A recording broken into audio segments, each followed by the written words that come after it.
Novembre 1984. C'est vendredi soir. Humide, morose. Axel, une fois de plus, est au bar. Il boit une bière, le regard vide, et attend que l'alcool distille dans ses veines cette chaleur qui précède parfois les grandes tempêtes. Un pote viendra peut-être partager son ennui. Son regard s'accroche un moment au rivage du baby-foot. De jeunes gars aux airs faussement louches s'y excitent, encouragés par les rires stridents d'une basse-cour excessivement bariolée. Axel a une moue de mépris. Laquelle de ces dindes, se demande-t-il, finira-t-elle la soirée vautrée avec un de ces punks d'opérette, à se rouler des poncifs baveux? Écœurant, il détourne la tête pour ne plus les voir. Son regard croise alors les rictus vitreux de trois habitués accrochés au bar comme des lichens. S'il pouvait la fermer eux aussi, se crache-t-il à lui-même. Il exècre leur radotage perpétuel à propos de politique et autres football, leur racisme primaire et leurs conneries grandioses. Une lame de fond submerge Axel. Elle traîne avec elle toute la médiocrité du monde et lui donne la nausée. Il va finir par vraiment détester tous ses semblables, y compris ceux qui lui restent d'amis. De toute manière, qu'ont-ils à partager sinon cet ennui abyssal à noyer dans la bière? Oh, bien sûr, on l'apprécie bien, Axel, son côté exalté, indomptable, mais de là à le prendre vraiment au sérieux, Axel le poète. Sa poésie égarée sur des bouts de papier qu'il laisse derrière lui les soirs de tempête est celle du vertige, toujours sur un fil, tourmenté. Une fée cruelle a dû se pencher sur son berceau, le condamner à souffrir d'une sensibilité à écorcher l'âme. Jamais il n'a pu se satisfaire de la réalité. Elle manque d'authenticité, avait-il confié une fois à celui qu'il croyait être son meilleur ami, et ce dernier avait éclaté de rire, la bonne blague. Aussi Axel boit et surtout fume à outrance, et pas que des cigarettes. Une anesthésie quotidienne. Hélas, ce soir, même l'alcool ne l'aide pas. Axel demeure verre après verre, désespérément lucide. Cette acuité lui fait mal. Il pense trop et ne supporte rien. Il fait marquer son dernier verre et quitte le bar. L'air frais lui fait du bien. Il marche d'un pas lourd. Sur ses vieilles bottes brille le pâle reflet de la lune. Il va rentrer chez lui, chez sa mère, qui l'accueillera immanquablement sous un déluge de plaintes, de reproches. Elle est toujours comme ça, à le harceler. Le travail. Elle n'a que ce mot à la bouche. Son père, lui, a pris une retraite anticipée, et il y a déjà bien longtemps. Une retraite définitive. Ciao la vie. Axel a été embauché depuis peu dans l'équipe municipale d'entretien. Une fleur qu'on a faite à sa mère qui fait le ménage à la mairie. Le bagne pour lui. Il ne supporte pas plus les abominables relents de vieille graisse, détergents et sueurs aigres que les rires gluants, les vannes plombées de ses collègues aux regards bovins et inquisiteurs. Il suffoque. Il compte les jours de la semaine comme un taulard compte les années qu'il lui reste à tirer. Et quand le week-end arrive enfin, il se précipite au bar. Son seul désir étant de laver dans l'alcool jusqu'au simple souvenir de ce boulot, gommer encore une fois la face première de la traîtresse réalité. Les jours passent. La vie perpétue son œuvre, faufile partout ses longs bras de pieuvre, mais Axel est un loup mutilé par un troupeau de moutons. Il oscille entre le plus total découragement et une hargne dévastatrice. Le travail est une machine à broyer le peu d'humanité qu'il lui reste. Il a besoin d'autre chose. Esprit nomade cherche caravane de feu. Il est en manque d'intensité. Pour sa mère, Axel est surtout un fainéant, un parasite, comme l'était son bonarien de père. Il ne l'a pas connu longtemps, son père. Ce dernier, musicien, est parti un jour vers la nuit pour ne plus revenir. Axel avait 6 ans. La mère s'est aigrie au fil des années. Elle n'a pas refait sa vie et cultive avec soin ses géraniums et une vive rancœur à l'égard des hommes. C'est vendredi soir à nouveau, la trêve. Axel s'installe avec une bière près du jukebox dans lequel il glisse une pièce « Walk on the Wild Side ». Assis dans son coin, il essaye de se détendre. La musique a le don de le faire voyager. En achevant son 3e demi, la bière lui semble bien meilleure. L'atmosphère se modifie graduellement. Au bout du 5e, Axel est franchement gai. Gorgé d'une énergie nouvelle qu'il sent couler dans ses veines, quelque chose d'indéfini, de très suave, plane au-dessus de sa tête. Il s'allume une nouvelle cigarette et contemple ses mains toutes abîmées, pas faites pour le labeur. Autour de lui, les rires coulent à flot, le jukebox tourne plein pot. Le bar ce soir est bondé, il a pris des allures de fiesta mexicaine. Les tequilas ont remplacé la bière. Axel s'en fait frapper quelques-unes et pris dans le tourbillon, se met à sauter et danser comme un fou pour faire rire la serveuse qu'il aime bien. Son emportement est tel qu'il finit par glisser et se retrouver à terre. Il demeure ainsi quelques instants assis sur le carrelage poisseux, hilar. Au moment où il veut se relever, une main se tend pour l'aider. Axel la saisit et, aussitôt, une décharge. La paume est douce, brûlante. Troublé, il lève les yeux et ne peut dissimuler son éblouissement. La propriétaire de cette main semble tout droit sortie d'un poème. Axel ne croit plus au coup de foudre, mais il vient bel et bien d'être foudroyé. Un cordon de chair vibrante irradie son bas-ventre, le même affolement emporte toutes ses cellules. L'attraction est puissante. Pourtant, Axel n'est pas du genre à se laisser facilement tourner la tête. Aventurier des profondeurs, il aime chercher au-delà des apparences. Nourri de passion littéraire, il a placé son idéal très haut et contient mal son mépris pour la plupart des filles qui lui courent après.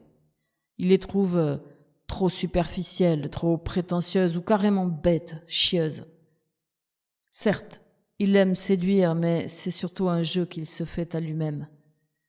Le sexe pour le sexe l'ennuie, et il a hissé l'amour à une telle hauteur que lui-même ne peut plus l'atteindre. Il n'avait donc jamais été saisi d'un désir si soudain, si violent. Impossible de détacher ses yeux de ce corps féminin gainé de rouge.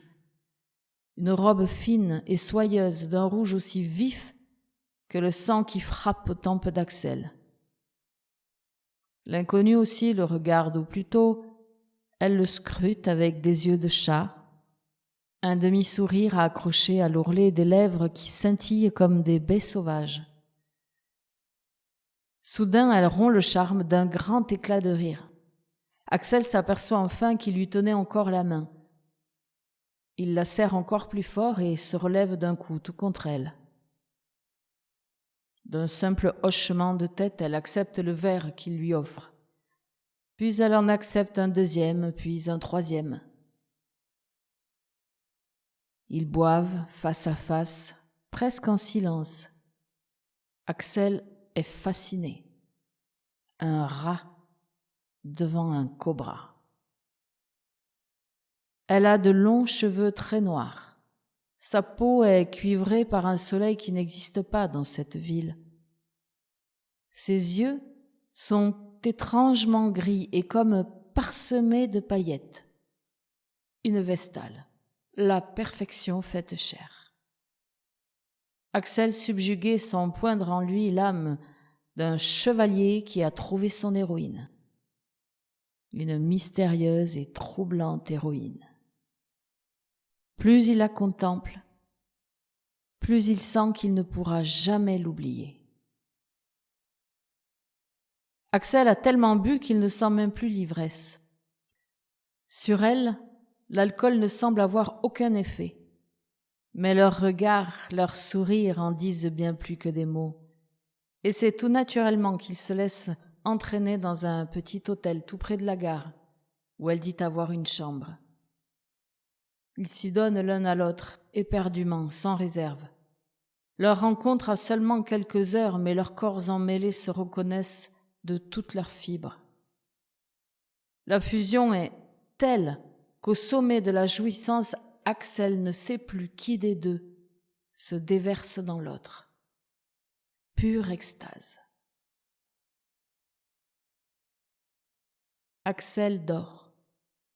D'un lourd sommeil peuplé de créatures hybrides monstrueusement érotiques. La sonnerie du téléphone le réveille. Il reste figé un instant, la bouche pâteuse, sans savoir où il se trouve, puis décroche le combiné. Une voix monocorde lui annonce qu'il est 11h30 et que la chambre doit être libérée avant midi. Axel raccroche et regarde autour de lui. Il est seul. La fille en rouge. Il ne connaît même pas son nom. Déjà parti? Il s'étire comme un chat, plonge la tête dans l'oreiller blanc. Un parfum doux, légèrement musqué. Il ferme les yeux, tente de se rappeler les détails de cette nuit incandescente, mais c'est comme si l'alcool avait embué sa mémoire. Il s'enfouit encore plus profondément dans l'oreiller. Un flot d'amour le pénètre et la caresse soyeuse des draps réveille en lui un impétueux désir. Pourquoi est-elle partie sans le réveiller ? Il doit la revoir. Absolument. Les jours suivants, Axel n'est plus le même. Un sourire permanent a fleuri à ses lèvres. Ses pensées amères ont fait place à de douces rêveries dont rien ni personne ne semble pouvoir le tirer. Ni les incessantes remontrances de sa mère, pas plus que le bagne et les blagues lourdes et salaces des employés. Un éclat nouveau illumine son regard. L'image imprimée sur sa pupille d'une jeune fille vêtue de rouge. Rouge, rouge intense de vie. Il pense à elle jour et nuit. Elle reviendra au bar vendredi soir. Il le sait, il le sent dans ses tripes.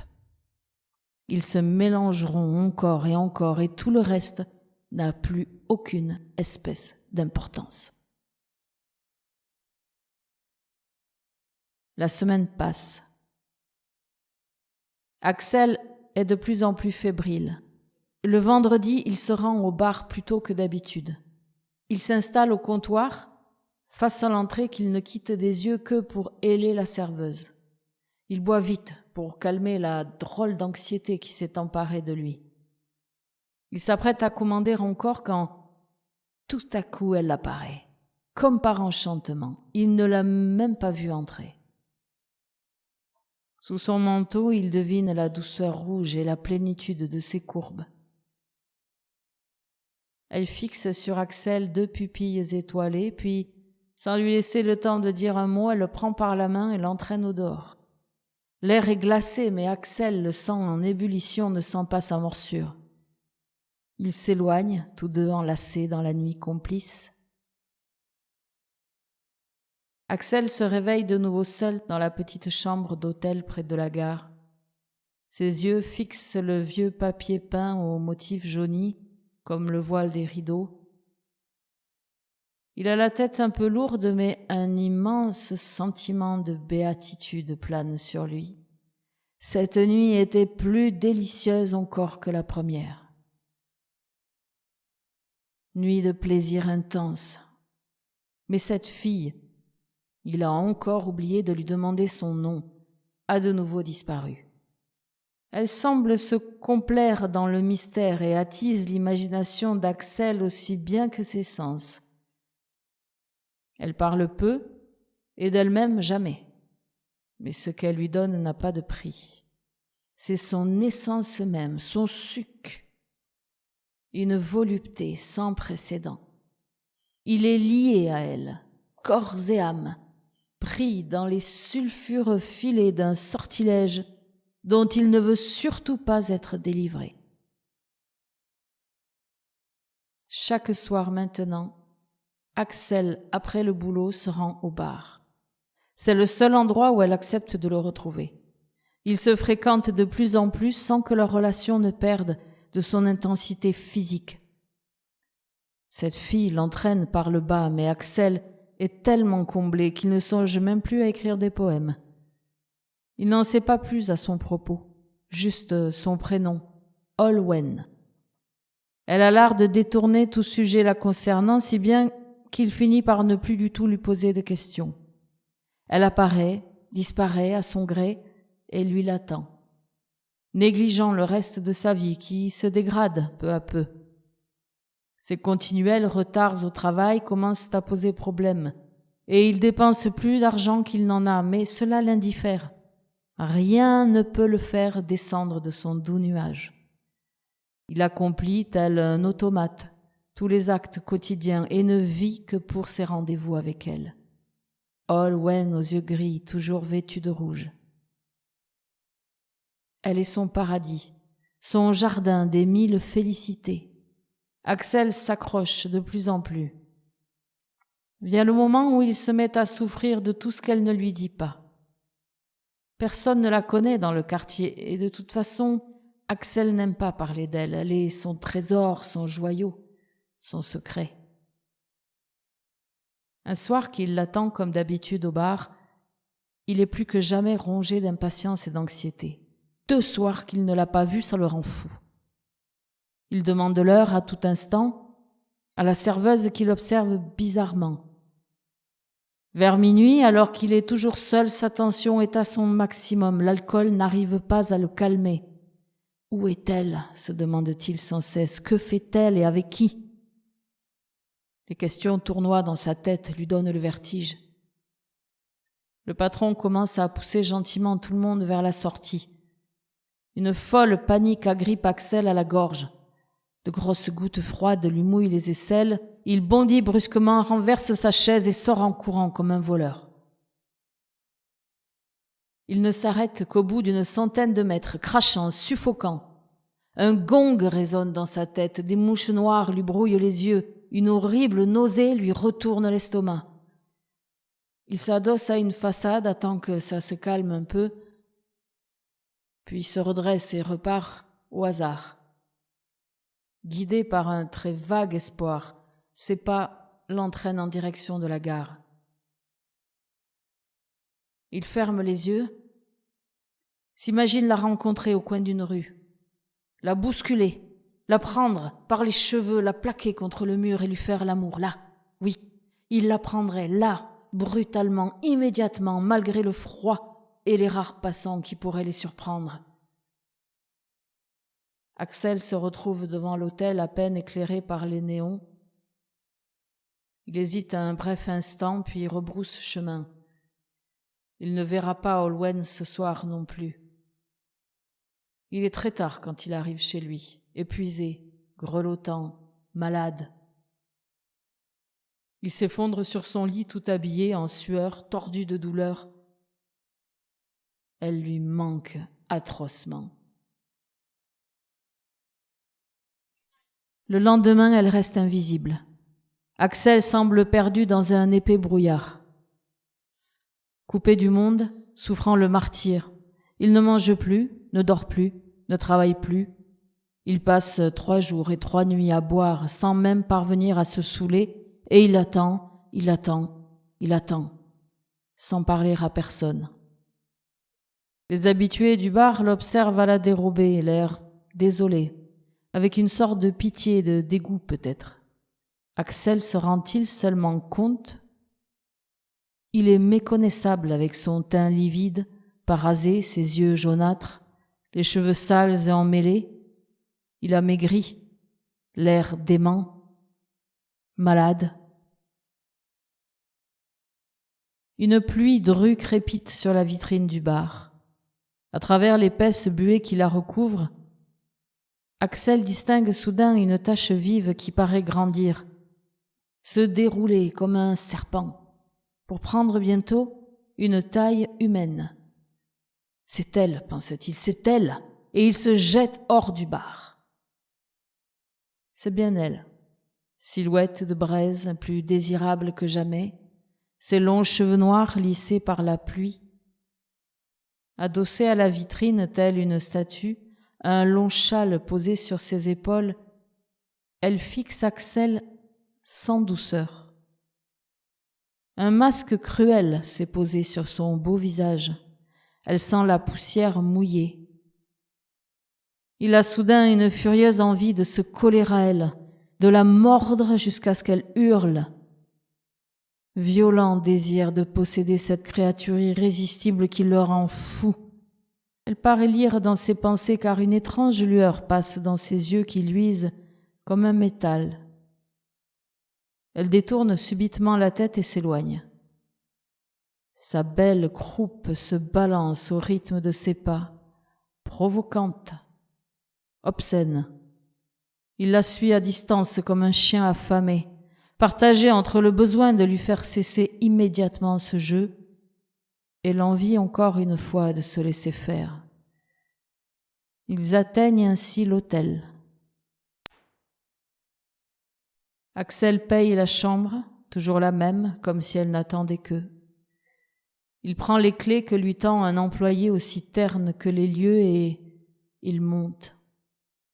Ni l'un ni l'autre n'ont encore prononcé une parole. Axel, fou de désir et paralysé d'angoisse. Olwen paraît si différente, si froide. Aussitôt dans la chambre, sans allumer la lumière, elle se dévait rapidement, puis s'étend sur le lit sans le défaire, les cuisses largement ouvertes. Comme la plus pute des putains, pense Axel. Et en même temps, il ne peut détacher les yeux de ses chairs si insolemment offertes. Le sang lui cogne à la tête tandis qu'il voit briller dans la pénombre les petites dents laiteuses bien alignées. Il se jette sur elle, cherche à l'étouffer sous le poids de son désespoir. Il baise, lèche, mordille le corps tendre et parfumé avec une passion proche de la fureur. Mais elle demeure distante et glaciale. Les yeux grands ouverts, immobiles, Olwen fixe les écailles du plafond. Axel, blessé au plus profond de lui-même, se redresse, baisse son pantalon et sans prendre le temps de se dévêtir plus, la chevauche brutalement. Il plante ses ongles dans la rondeur de ses seins, se déchaîne sur elle avec toute la violence dont il se sent capable, sans lui arracher un seul gémissement. Quand il s'écroule enfin, les yeux brûlés par le sel de ses propres larmes, sa jouissance se confond avec une puissante envie de vomir. Aussitôt et sans ménagement, elle le repousse et se lève pour disparaître dans la salle d'eau. Elle surgit de nouveau dans la pièce sans un regard pour lui et enfile rapidement un slip de soie grise qu'il n'a même pas eu le temps d'effleurer. Lui l'observe en silence, hébété, rassasié, cloué sur le lit, incapable d'ébaucher le moindre geste. Une fois rhabillée, elle se dirige vers la porte et, avant de l'ouvrir, adresse à Axel un singulier sourire, carnassier. Il en a la chair de poule. Un claquement de porte sec comme une détonation et, une fois de plus, il se retrouve seul dans cette chambre. Il tourne la tête du côté de la fenêtre. La pluie s'est muée en neige. Et il voit tournoyer la poudre blanche, tachée de rouge par les néons, des flocons de neige et de sang. Axel ne s'endort pas, mais il lui faut quelques heures avant de sortir de sa léthargie. Il se lève enfin et sans même se doucher, descend dans le hall, rend les clés avant de refermer derrière lui la lourde porte de l'hôtel. Les rues et les trottoirs enneigés resplendissent dans le petit jour. Il lève les yeux vers le ciel, la lumière l'aveugle. Axel ne vit plus que pour ces quelques heures de plaisir amer qu'une inconnue nommée Olwen lui accorde comme une aumône sur un lit d'hôtel sans étoiles. Il s'est mis à errer, ne rentre plus chez sa mère, clochard de cette ville qu'il ne reconnaît plus, sale, maigre et défait. Il ne pense à rien d'autre qu'à apaiser son corps qui, toujours plus, réclame l'absente de toutes ses cellules. Il la cherche inlassablement. Les passants qui le croisent détournent leur regard. Sa barbe, maintenant épaisse, lui ronge la figure. Son regard halluciné est effrayant. Et partout, il lui semble apercevoir une tache rouge qui le nargue. Il ne l'a pas vue depuis 2 jours. Il est mal comme un chien. Tard dans la nuit, son errance le ramène près de la gare. Il avance, il titube, les cheveux et les vêtements blancs de givre. La neige crisse sous ses pas et tous les bruits du monde semblent étouffés sous son lourd manteau. Axel grelotte, marmonne entre ses dents serrées comme un étau. Par moments, il ricane. Il s'arrête soudain et s'adosse au pied d'une statue. Ange ou femme? La nuit est claire. Axel lève la tête vers la voûte céleste piquée d'étoiles, comme des phares lointains pour les âmes perdues. L'une d'elles semble briller plus que les autres. Axel la fixe et elle se dilate encore et encore. Il tend les bras vers elle et soudain le grand flash, une explosion dans la tête. Quand il parvient à réouvrir les yeux, elle est là devant lui. Olwen, grande, immense, drapée dans une longue cape plus pâle qu'un linceul. Elle-même est d'une pâleur incroyable, presque translucide. Son regard animé toujours de cette étrange lueur métallique semble provenir du fin fond de l'univers. Axel veut parler, mais il sent ses veines se durcir comme si de la glace avait remplacé son sang. Désir et douleur se confondent et il s'écroule lourdement sur le sol. La nuit referme alors sur lui ses vastes ailes.